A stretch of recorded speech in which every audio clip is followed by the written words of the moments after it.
En las últimas semanas hemos estado desarrollando una serie de sermones que hemos titulado ¿A qué vino Jesús?, en la que hemos estado explorando algunos textos donde el mismo Jesús en los Evangelios responde a esa pregunta. ¿A qué vino Jesús? En palabras del mismo Jesús. Y el texto que vamos a estar exponiendo en la tarde de hoy y el próximo domingo, si Dios lo permite, nos ofrece una de las declaraciones más sublimes, más monumentales, como diría John MacArthur, que encontramos en los Evangelios, sobre el propósito de la venida de Cristo a este mundo. Os pido que me acompañéis en el Evangelio de Mateo, capítulo 5, versículos 17 al 20, un pasaje que se encuentra dentro del Sermón del Monte. Dice así la palabra de Dios: No penséis que he venido para poner fin a la ley o a los profetas. No he venido para poner fin, sino para cumplir. Porque en verdad os digo que hasta que pasen el cielo y la tierra no se perderá ni la letra más pequeña ni una tilde de la ley hasta que todo se cumpla. Cualquiera pues que anule uno de estos mandamientos o aun de los más pequeños y así lo enseñe a otros, será llamado pequeño, muy pequeño en el reino de los cielos. Pero cualquiera que los guarde y los enseñe, este será llamado grande en el reino de los cielos. Porque os digo a vosotros que si vuestra justicia no supera a la de los escribas y fariseos, no entraréis en el reino de los cielos. Vamos a orar. Bendito Padre, una vez más, Señor, necesitamos acudir a ti en esta tarde, Señor. Porque ahora tu palabra será expuesta, tu palabra que es viva y eficaz, tu palabra que revela las intenciones del corazón, tu palabra que nos desnuda delante de ti, pero tu palabra que nos da vida, tu palabra que nos transforma, Señor, tu palabra que nos lleva a Cristo en arrepentimiento y fe. Y nosotros te rogamos en esta misma hora, Señor, que el Espíritu Santo venga sobre el predicador, que venga sobre cada persona que se encuentra en este lugar, y tu palabra sea aplicada con poder en los corazones de cada uno, porque te lo pedimos en el precioso nombre de Jesús. Amén. Este texto que acabamos de leer, hermanos, se encuentra en una de las porciones más conocidas de la Biblia, el Sermón del Monte. ¿Recordáis cuando estudiamos el Sermón del Monte durante tanto tiempo? Os dije al acabar, ¿cuántas veces tendremos que volver a ir al Sermón del Monte? Y tendremos que seguir viniendo. En este tiempo en que Jesús predica este sermón, Jesús había iniciado su ministerio público relativamente hacía poco tiempo, pero ya en ese poco tiempo, hermanos, había tenido algunos encontronazos, algunos choques, algunas confrontaciones con los escribas y fariseos. Y ellos eran los líderes religiosos de la nación de Israel por aquel entonces. Y ese choque, ese enfrentamiento, esa confrontación era porque Jesús no se sometía a las tradiciones y reglas que ellos le habían añadido a la ley de Dios. Normas que eran bien estrictas de cómo guardar, por ejemplo, el día de reposo, sobre cómo evitar la contaminación ritual, reglas minuciosas sobre el diezmo, restricciones sobre con quiénes podías tratar y relacionarte y con quiénes no. Ahora, irónicamente, hermanos, todas esas reglas, aunque complicadas y detalladas, fueron diseñadas para hacer la ley más manejable desde una perspectiva humana. Porque es mucho más fácil decirle a una persona, mira, bueno, en el día de reposo tú no puedes llevar ninguna carga, ni siquiera una caja con un cepillo de dientes. Porque eso sería llevar una carga, y está prohibido llevar carga en el día de reposo. Y eso lo decían y enseñaban los rabinos en el tiempo de Jesús. Ahora, es mucho más fácil decir eso a una persona, a un creyente, que decirle que el día de reposo es un día en que debemos tener comunión con Dios de corazón, adorarle de corazón, reunirnos con su pueblo para alabarle y darle gracias como Él se merece. Hermanos, las reglas son mucho más fáciles de guardar, mucho más fáciles. Un ejemplo de nuestro tiempo, podemos decirle, mira, está prohibido ir al cine. ¿Y si es una película de Walt Disney, no puedo ir con mis hijos? No, no puedes ir al cine, esa es la regla. O no puedes ir a la playa. De ninguna de las maneras. Y si vas, mira a ver cómo vas. Son reglas que se ponen, pero que no están en la palabra de Dios. Tú debes discernir qué es lo que está bien y lo que está mal. Ahora, guardar las reglas es más fácil. Ahora, escudriñar el sentido, el motivo que inspiró ese mandamiento, eso es más difícil. Como señala un comentarista, estas reglas estaban calculadas para mantenerse dentro de los límites de lo que una persona podía lograr por su propio esfuerzo. Los escribas y fariseos redujeron la santidad de la ley a un conjunto de requisitos externos, dejando de lado la necesidad de una verdadera transformación del corazón.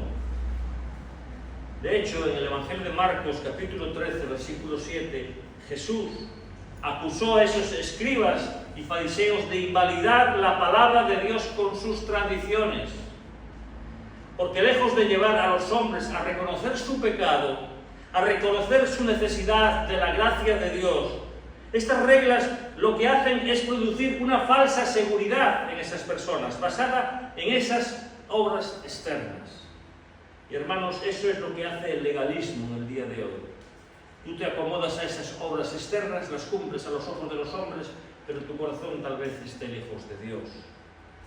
No es de extrañar que muchos, cuando escucharon a Jesús, comenzaron a preguntarse dentro de sí si él había venido a abolir esa ley y los profetas, porque las enseñanzas de Jesús contrastaban con las de los escribas y fariseos fuertemente. Y los escribas y fariseos para los judíos del primer siglo eran la fuente de autoridad sobre la palabra de Dios. Algunos estaban pensando, algunos de los oyentes en medio de ese sermón del monte estaban pensando en sus corazones, y sabemos que Jesús conoce los pensamientos de la gente en su corazón. Y esta gente pensaba, ¿es que acaso Jesús con esta nueva enseñanza viene a abolir la ley y los profetas?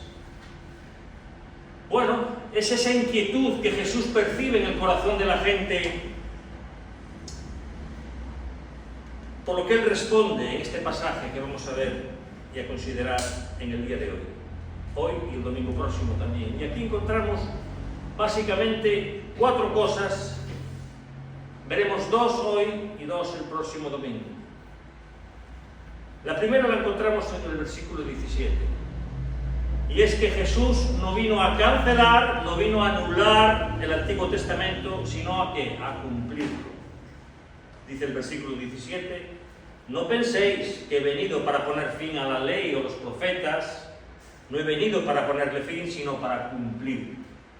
Esta expresión, la ley y los profetas, era una categoría general que usaban los judíos para referirse a todo el Antiguo Testamento. Seguramente la mayoría de vosotros recordáis la regla de oro que también se encuentra dentro del Sermón del Monte y que Jesús enseña en Mateo capítulo 7, versículo 12. Y lo que Jesús dice en esa regla de oro es, toma nota, esa regla reúne todas las demandas éticas del Antiguo Testamento. Dice así, versículo 12 del capítulo 7, así que todas las cosas, esta es la famosa regla de oro, así que todas las cosas que queráis que los hombres hagan con vosotros, así haced también vosotros con ellos, porque esto, dice Jesús, esto es la ley y los profetas. Esto es un resumen de la ley y los profetas, bien conciso. Todo lo que queráis que los hombres hagan con vosotros, así hacedlo vosotros con ellos. Aquí encontramos la misma expresión otra vez. Y en Mateo capítulo 22, Jesús enseña que el amor a Dios y el amor al prójimo resumen toda la ley y los profetas. Recordáis ese pasaje, ¿verdad? Cuando le vienen a preguntar acerca de cuál es el principal y mayor mandamiento. Amarás a Dios con toda tu alma, con toda tu mente, con todas tus fuerzas, y a tu prójimo como a ti mismo. Ahí se resume la ley y los profetas, dice Jesús. Esta palabra, hermanos, cuando Él dice que Él no vino a cancelar, que Él no vino a ignorar, que Él no vino a desechar el Antiguo Testamento, esta palabra se traduce aquí por abolir, significa derribar, destruir. De hecho, es la misma palabra que Jesús utiliza en el Sermón del Monte de los Olivos cuando se refiere a la destrucción del Templo de Jerusalén. Cristo no vino a invalidar, no vino a desechar las Escrituras, Él vino a cumplirlas. Cristo vino a mostrarnos en su enseñanza el verdadero significado y el propósito de la ley y de los profetas. Él vino a obedecer la ley hasta en el más mínimo detalle. Él vino a llevar a cabo la obra de redención anunciada en esas profecías y prefigurada en la ley y los profetas. Ahora, yo quiero que hagáis un ejercicio de imaginación y os pongáis por un momento en los zapatos de los judíos de aquella época que estaban escuchando a Jesús ahí en el Sermón del Monte. Los judíos reverenciaban el Antiguo Testamento como la revelación del Dios vivo y verdadero. Y en eso tenían toda la razón, hermanos. Y ahora llega Jesús y les dice, básicamente, Jesús les está diciendo básicamente lo siguiente: ¿sabéis de qué se trata en realidad el Antiguo Testamento? Es acerca de mí, les dice Jesús. Todo el Antiguo Testamento es acerca de mí. Yo soy el gran tema de esa revelación que ustedes dicen reverenciar. En el Evangelio de Juan, Jesús tiene una conversación con ciertos judíos, escribas y fariseos, y allá se dirige a ellos y les dice en el capítulo 5, versículo 39, y trata de imaginar la cara que pusieron estos hombres cuando Jesús les dice: escudriñad las Escrituras, les dice, porque a vosotros os parece que en ellas tenéis la vida eterna y ellas son las que dan testimonio de mí. Hermanos, todo lo que hay en el Antiguo Testamento, el tema de este libro, hermanos, de esta parte de la Biblia que cubre 2/3 partes de nuestras Biblias, Cristo está diciendo es acerca de mí. Y obviamente los evangelios sabemos que son acerca de Jesús, que las epístolas son acerca de Jesús, que el libro de Apocalipsis de principio a fin es acerca de Jesús. Todo es acerca de Jesús. Cristo, hermanos, es el gran tema del Antiguo y del Nuevo Testamento. Más adelante, en ese mismo capítulo que estamos viendo de Juan, capítulo 5, en el versículo 46, les vuelve a decir a los judíos: porque si creyeseis a Moisés, me creeríais a mí, porque de mí escribió él. Es decir, fue de mí que Moisés escribió en Génesis, cuando Dios le dio esa promesa a Adán y Eva: de tu simiente nacerá aquel que pisará la cabeza de la serpiente. Fue de mí que Moisés escribió en Éxodo, cuando Moisés levantó aquella serpiente de bronce que estaba representando a Jesús. Fue de mí que Moisés escribió en Levítico con sus leyes ceremoniales. Fue de mí que Moisés escribió en Números. Fue de mí que Moisés escribió en Deuteronomio. Todo es acerca de mí, dice Jesús. ¿Recordáis aquellos dos discípulos, hermanos, que al final del Evangelio de Lucas, que van camino a una aldea de Emaús? Dice Lucas en el capítulo 24 que ellos iban apesadumbrados, estaban tristes, porque ellos creían que con la muerte de Jesús se habían acabado todas sus esperanzas mesiánicas. Todo fue un chasco, todo fue un fracaso. Cristo ha sido muerto y ha sido enterrado. ¿Y qué les dice el Jesús resucitado que se acerca a ellos en su camino? ¡Oh insensatos y tardos de corazón para creer todo lo que los profetas han dicho! ¿No era necesario que el Cristo, les dice Jesús, padeciera todas estas cosas y entrara en su gloria? Y ahora escucha: y comenzando por Moisés y continuando por todos los profetas, les declaraba en todas las Escrituras lo que de él decían las Escrituras. Hermanos, me hubiera gustado acompañar a estos discípulos y asistir a esta clase magistral de Jesús. Cómo Jesús va mostrando a través de toda la Biblia que Él estaba ahí como un personaje anunciado. Y eso es lo mismo que hacía Pablo cuando llegaba a una sinagoga. ¿Qué es lo que hacía? Cogía las Escrituras y les mostraba a través de las Escrituras que hablaban acerca de Jesús. Que Jesús, el Cristo, el que fue crucificado, el que murió, el que resucitó al tercer día, era el Jesús anunciado, el Mesías anunciado en el Antiguo Testamento. Y ese era el argumento siempre de Pablo, y fue el argumento que Jesús usó con estos caminantes que iban hacia Emaús. Es acerca de mí, dice Jesús. Toda la Escritura es acerca de mí. Detrás de todas esas historias, mandamientos, ceremonias, profecías, promesas que encontramos en el Antiguo Testamento, hay una imagen central que emerge en todas sus páginas. Una persona que es la clave para entenderlo todo, y esa persona es nuestro Señor Jesucristo. Él está ahí presente, Él está ahí en todo momento. Él es la peña de Oreb, allá en el desierto, que brotó al ser golpeada. Él es el maná que desciende del cielo. Él es la serpiente de bronce que Moisés levanta en un asta. Él es el cordero pascual que es sacrificado. Todo simboliza, todo llama a Jesús, todo representa a Jesús.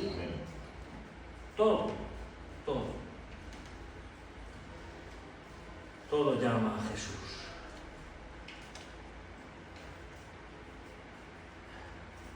Si tú puedes ver a Jesús en las páginas del Antiguo Testamento, tú puedes poner en orden el mapa de la historia redentora, porque Él está ahí presente en las páginas del Antiguo Testamento.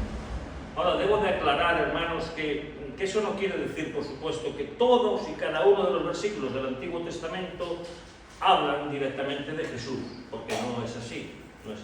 Lo que estoy diciendo es que toda la Escritura, como un todo, apunta hacia Jesús, nos lleva hacia Él. Así que Cristo no vino a cancelar ni a anular el Antiguo Testamento, sino a llevarlo a su pleno significado, a su pleno propósito, a su pleno cumplimiento en su propia persona y obra. Por ejemplo, Jesús cumplió la ley moral. ¿Cómo? Bueno, viviendo en perfecta obediencia a todos los mandamientos de Dios, perfectamente, desde la cuna hasta la tumba, cumplió perfectamente toda la ley moral, los 10 mandamientos. Una obediencia, hermanos, que nosotros nunca podríamos alcanzar por nosotros mismos. La vida sin pecado de Jesús, hermanos, es el ejemplo perfecto de lo que es amar a Dios con todo el corazón, con toda el alma, con toda la mente, con todas las fuerzas, y amar al prójimo como a uno mismo. Cristo sí cumplió perfectamente la ley moral. Pero no solamente eso, hermanos. Cristo vino a enseñarnos cuál es la verdadera intención y el verdadero alcance de la ley moral de Dios. Fijaros lo que sigue diciendo el Señor en el versículo 21. Habéis oído que se dijo a los antiguos, a los antepasados de los judíos: no matarás. Y ese era uno de los 10 mandamientos de la ley moral. Pero ahora noten cómo los fariseos le añaden al mandamiento lo que no está en el mandamiento. Y cualquiera que cometa homicidio será culpable o responsable ante el concilio.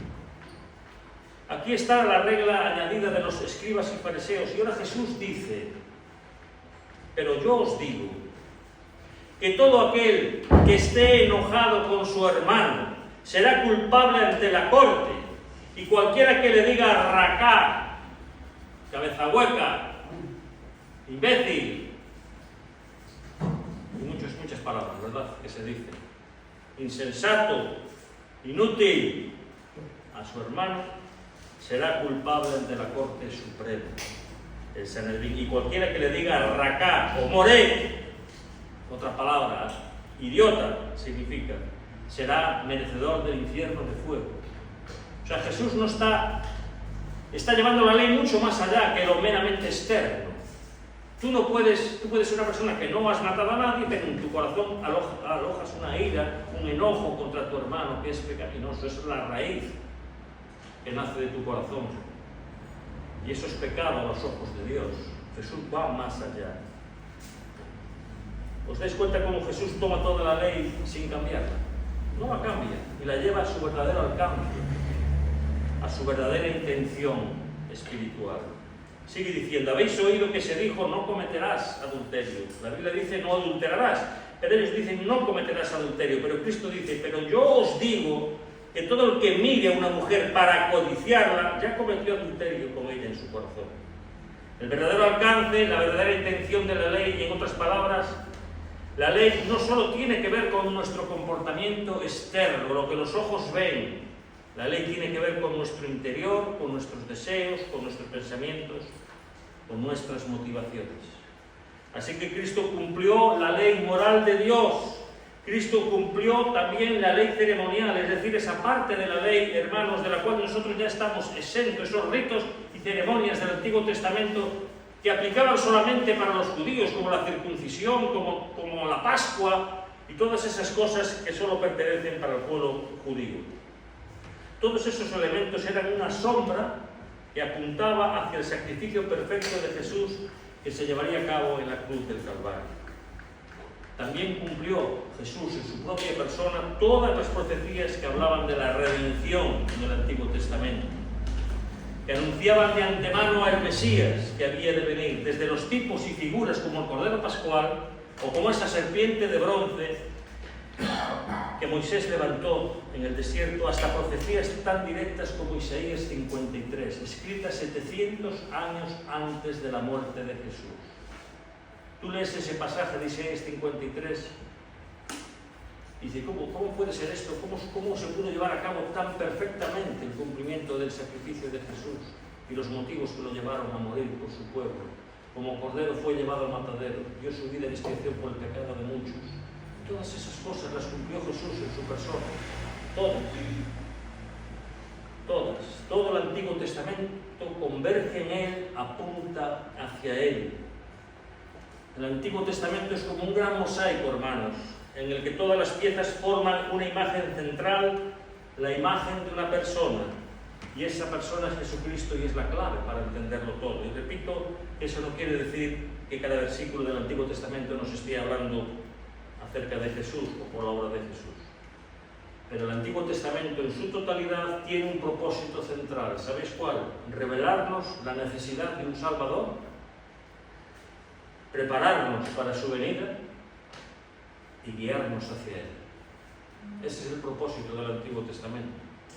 Cuando Pablo escribe a Timoteo, su discípulo amado, le dice: Timoteo, ¿recuerdas que cuando tú eras un infante, esa es la expresión literal, desde la niñez, dice, has sabido las sagradas escrituras, las cuales te pueden dar la sabiduría que lleva a la salvación por la fe en Cristo Jesús? Y es obvio, hermanos, que Pablo se está refiriendo al Antiguo Testamento, porque cuando Timoteo era un niño, un joven, un bebé, el Nuevo Testamento todavía no estaba escrito, no estaba compilado. Así que Pablo le está diciendo a Timoteo que el propósito del Antiguo Testamento, Timoteo, que muchos desprecian en el día de hoy, hermanos, el propósito del Antiguo Testamento es hacernos sabios para la salvación que es en Cristo Jesús. Ese es el propósito, hermanos. Ese es.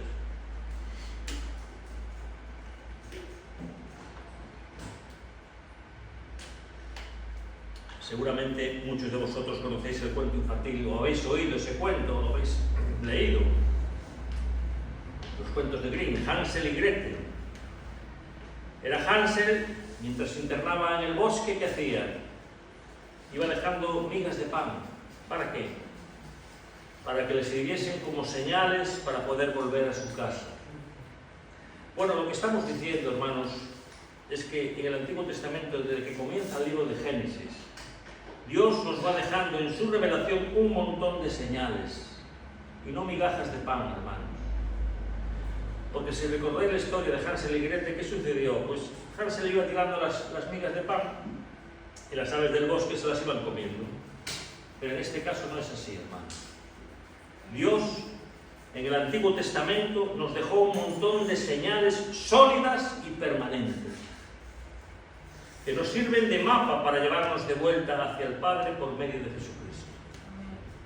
Así que cuando estemos leyendo el Antiguo Testamento, hermano y hermana, debemos recordar que no se trata de un conjunto de leyes, historias, profecías desconectadas las unas de las otras, sino que es una revelación unificada, que encuentra su cumplimiento pleno y perfecto y su propósito eterno en la persona y en la obra de nuestro Señor Jesucristo, hermanos.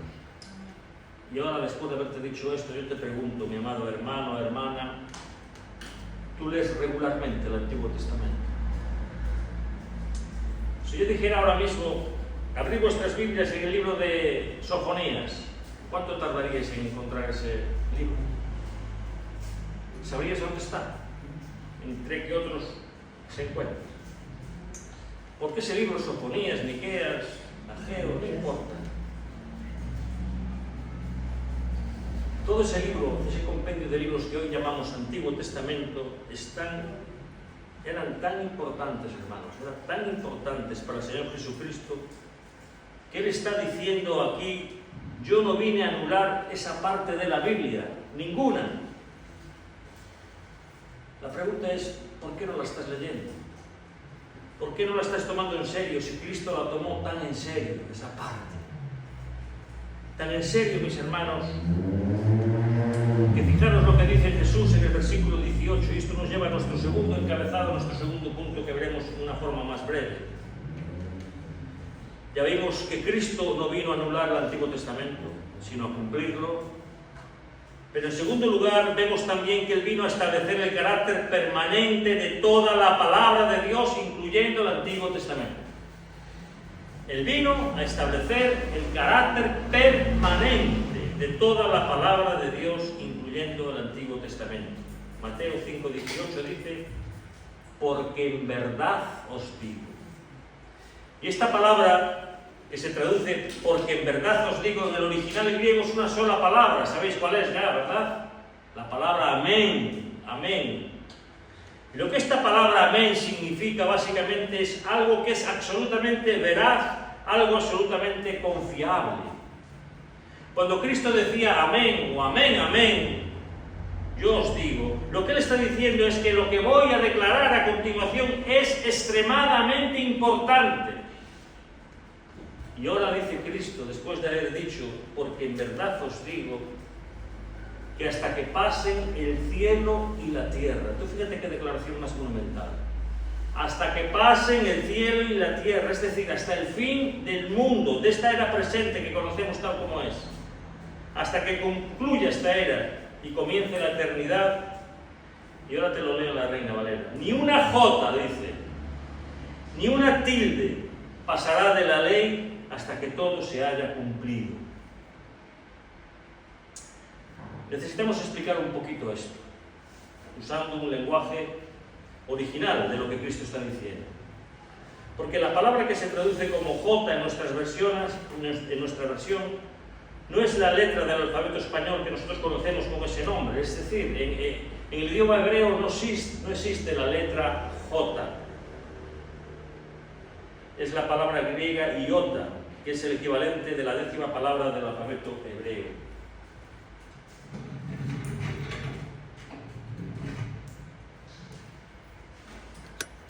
Esta es la iota. Es como un apóstrofe, como una tilde que nosotros colocamos encima de cuando queremos acentuar una palabra, ponemos una tilde, un apóstrofe. ¿Y por qué Cristo hace referencia a esa letra? Porque esta letra es la letra más pequeñita del alfabeto hebreo. Es como una coma, que apenas le damos importancia, como una tilde. Y es del tamaño de una coma. O sea, es la letra más pequeña del abecedario hebreo. Así que Él está diciendo, hasta que pase el cielo y la tierra, ni una yod, ni una tilde. ¿Qué es la tilde? Bueno, la tilde es ese cuernecito, ¿verdad?, que distinguía unas letras hebreas de otras. Aquí tenéis dos letras muy parecidas, pero lo que las distingue es este trocito que le falta aquí. Aquí la tenéis completa, pero son letras diferentes. Y esta pequeña es lo que los distingue. En castellano, la P mayúscula de la R, ¿qué se distingue? Porque la R tiene como un bastoncito, un rabito, una patita, y la P mayúscula no la tiene. Pues esto pequeñito que ves ahí es de lo que está refiriéndose y hablando Jesús.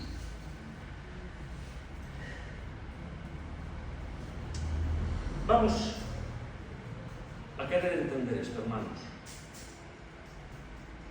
¿Qué es lo que Cristo está diciendo, hermanos? Hasta que pasen el cielo y la tierra.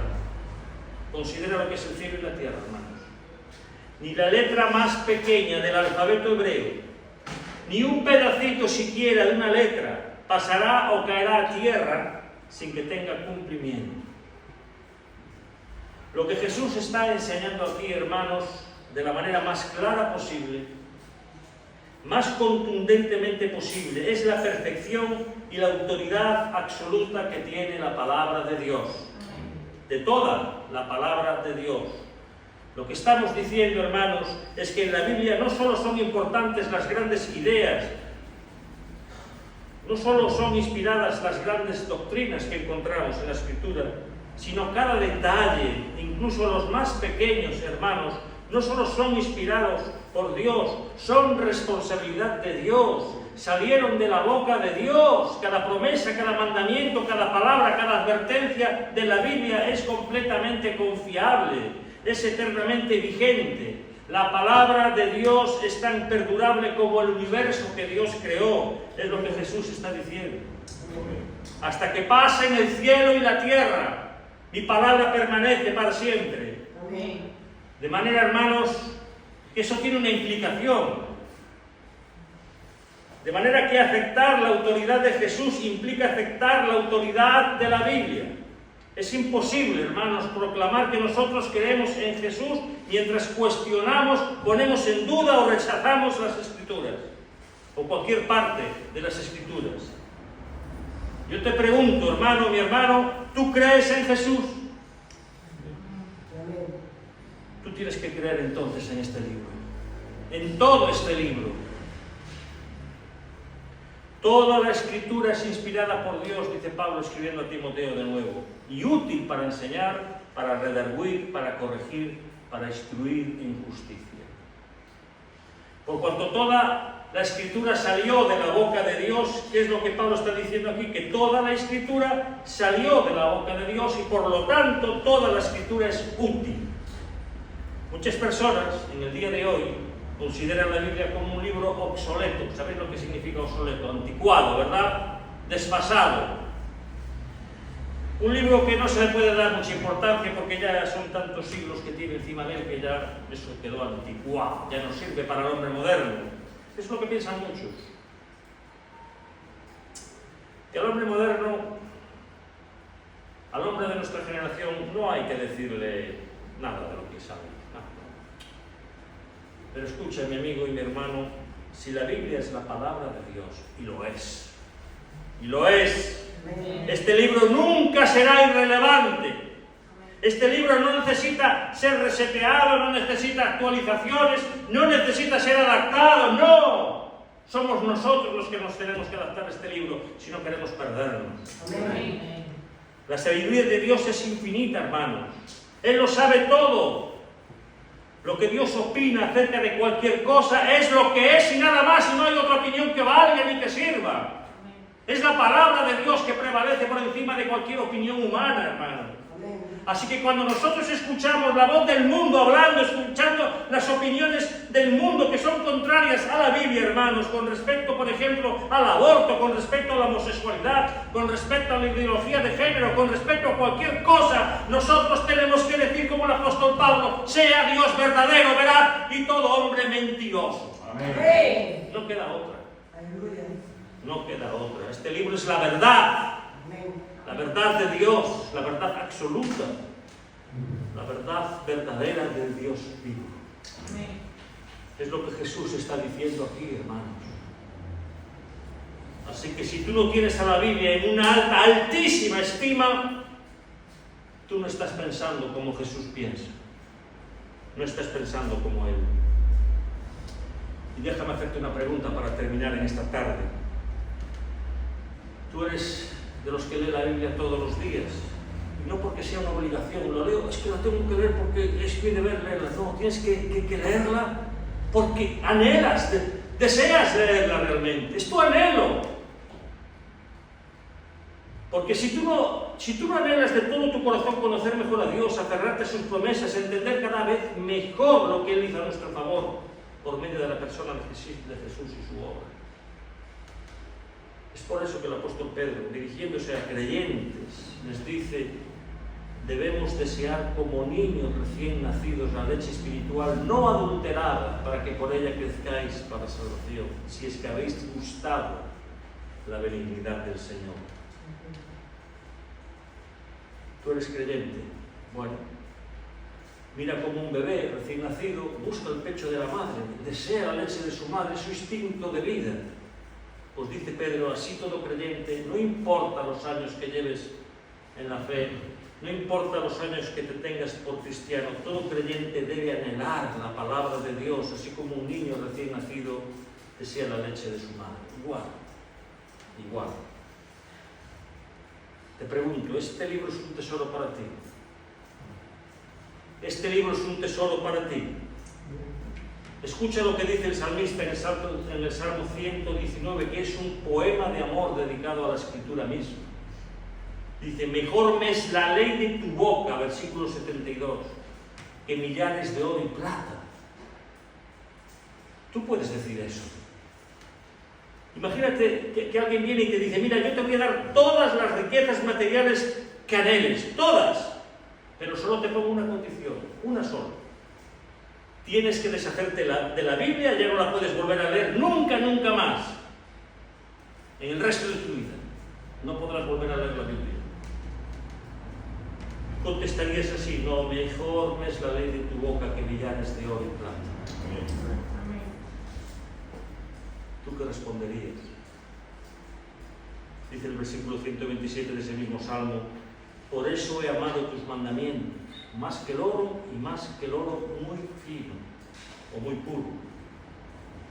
Y dice el salmista también en el Salmo 162, me regocijo en tu palabra como quien haya un gran botín, como quien haya un gran tesoro. Me regocijo en tu palabra. Puedes identificarte con el sentimiento de este salmista, mi hermano. Porque el oro y la plata son bienes materiales que no te servirán de nada cuando llegue la hora de partir de este mundo. De nada. Amén.